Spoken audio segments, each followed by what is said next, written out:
Books చదువుతారు. ఆయన books చదివేస్తారు. చాలా మీకు విసుగెలా వస్తుంది? ఆయన అంటే అతను ఏంది మాట్లాడుతాడో అర్థం కాదు. నిజంగా పాపం పవన్ కళ్యాణ్ అంటే నైస్ మ్యాన్. అప్పుడు నేను 5 లాక్స్ బుక్స్ కొన్నారంట ఆయన. కొన్ని తప్ప ఏం డబ్బులున్నాయి కొంటాడు. హ్మ్. ఏముంది? చదవాలి కదా! కనుక చదవమని కోరుకుంటా ఉన్నా. మీరేమో ఆయన కొన్ని చదవండి తప్పేముందంటున్నారు. మళ్ళీ మాట్లాడడం చేత కాదని మీరే అంటున్నారు. అంటే when he started his political journey, నేను ప్రశ్నించేకే పుట్టాను అని చెప్పి వచ్చాడు. నేను చెగువేరా నా మార్గం, నా ఆదర్శం చెప్పాడు. చెగువేరా మార్గం ఏందో అందరికీ తెలుసు. He sacrifice life for the leftist movement, సమాజం కోసం చేశాడు. ఆటి నుంచి మారుతా వచ్చాడు. చంద్రబాబు నాయుడు తిట్టాడు, ఏదో ఉద్దండమన్నాడు, ప్రశ్నిస్తా అన్నాడు. మళ్ళీ బీజేపీ దగ్గర పోయాడు. బీజేపీ దగ్గర నుంచి అప్పుడు సర్దుకున్నాం పొలిటికల్ పార్టీలేని. మళ్ళీ చంద్రబాబు నాయుడుతో కలిశాడు. మళ్ళీ వచ్చి చిరిగి ఇవన్నీ కాదు, నేను నేను ఆఖరికి సనాతన ధర్మాన్ని భారతదేశంలో అసలు ఏంటి అంటారా? What is this? అతను ఏం చెప్పాలనుకుంటున్నాడు నాకేం ఇప్పటికీ అర్థం కాదు. చిరంజీవి ప్రజారాజ్యం పార్టీని మీలో కలిపేసుకున్నారు అప్పట్లో. ఇప్పుడు అంటే ఈ సనాతని ధర్మం ఇవన్నీ మాటలు ఇవన్నీ చూస్తుంటే భవిష్యత్తులో ఏదైనా పవన్ కళ్యాణ్ బీజేపీలో జాయిన్ అయ్యే పరిస్థితి ఉందా? బీజేపీకి ఆంధ్రాకి అది కూడా వచ్చినాయి, డిస్కషన్స్ అయినాయి. బీజేపీ యొక్క ఏమంటారు మోడ్ ఆఫ్ ఆపరాండి చూసినప్పుడు నువ్వు ఆఖరికి పవన్ కళ్యాణ్ని కలుపుకోదు. పవన్ కళ్యాణ్ అట్లా పెడుతుంది. వీళ్ళు మాట్లాడాల్సిన ప్రతి మాట ఆయనతో మాట్లాడిస్తుంది. వీళ్ళేమో మేము మాట్లాడామా అంటది. వీళ్ళెవరు నోరిప్పరు. అంతెందుకు అంత పెద్ద తిరుపతి లడ్డు ఇష్యూలో బీజేపీ వాళ్ళు మాట్లాడింది తక్కువ. మీరు గమనించండి. ఎవరో 2-3 పోయారు తప్ప చంద్రబాబు మాట్లాడింది తక్కువ. పవన్ కళ్యాణే మాట్లాడాడు. చివరికి ఆ మెట్లు కడుక్కుంటా ప్రాయచిత్తం చేసుకుంటా మన ఎక్కడో ఒకటి చూస్తే ఏదో న్యూస్ ఏదో ఒకటి విజయనగరంలో శ్రీరాముని విగ్రహం తీసేసిన వాళ్ళు డబ్బులు ఇచ్చినారు తెలుగుదేశం వాళ్ళు, ఏం ఇచ్చారు. మరి ఏం చెప్తావు? మళ్ళీ పవన్ కళ్యాణ్ ఏం సమాధానం చెప్తాడు? నేనేమంటానంటే పవన్ కళ్యాణ్ ఇంకొద్దిగా కూర్చొని దేనికోసం అతను రాజకీయాలు చేస్తున్నా ఆలోచించుకోవాలి.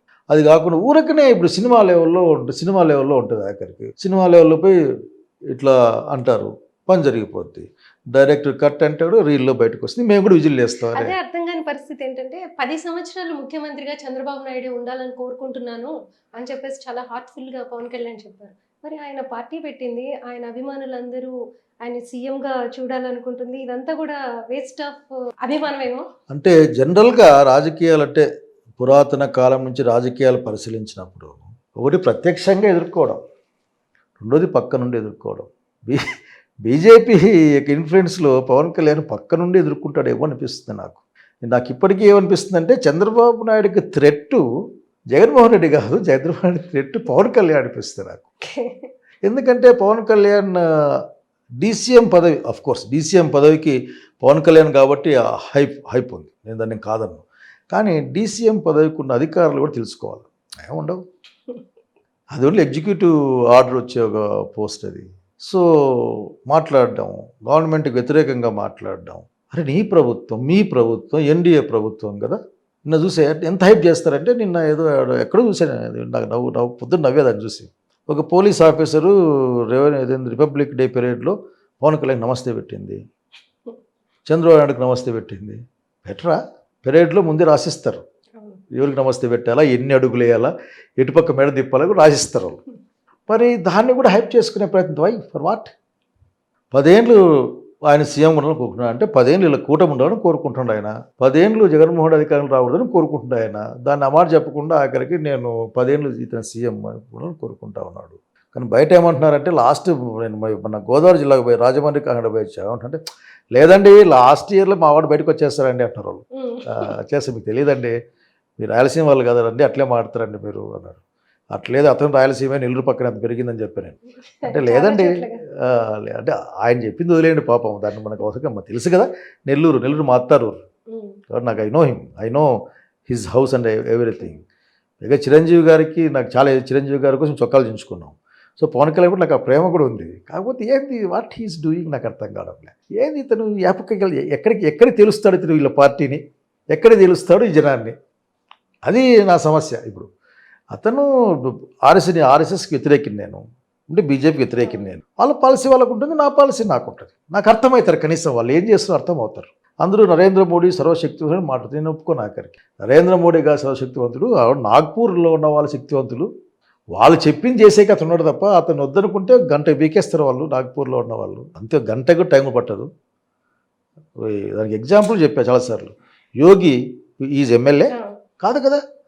ఎక్కడో గోరఖ్పూర్లో ఏదో పసులు అదేం సార్ గోశాల గీశాల మెయింటైన్ చేస్తూ ఉండి ప్రింటింగ్ చూసుకునే ఒక ఆర్ఎస్ఎస్ లీడర్ అతను.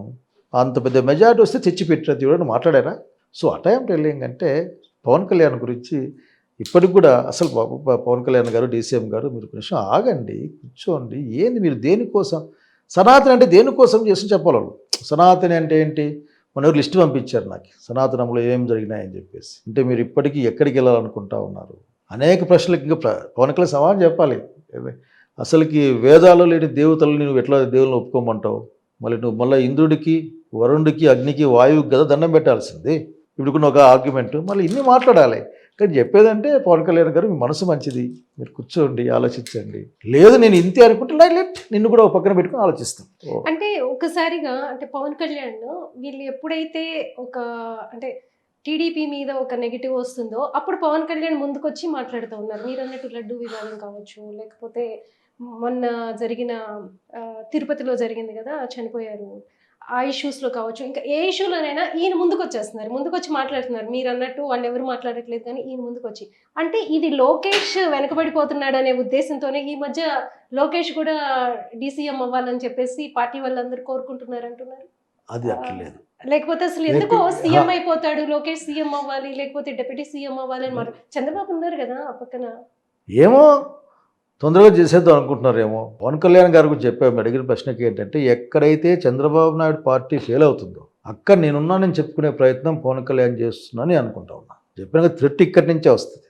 నేను మాట్లాడి రేపు పొద్దున ఇది నువ్వు చేయలే కదా పవన్ కళ్యాణ్ అని అడిగితే నేను దాన్ని వ్యతిరేకించాను కదా అని చెప్పుకోవడం కోసం కూడా ప్రయత్నం ఉంటుంది. లోకేష్ బాబు వరకు వస్తే అతను సీఎం ఏమన్నా వచ్చింది ఏముంది, పోయింది ఏముంది? వాళ్ళ పార్టీ అధికారం లేకుంది, వాళ్ళ లీడర్ ఎవరు ఉంటే వాడు ఆయన ముఖ్యమంత్రి అవుతాడు.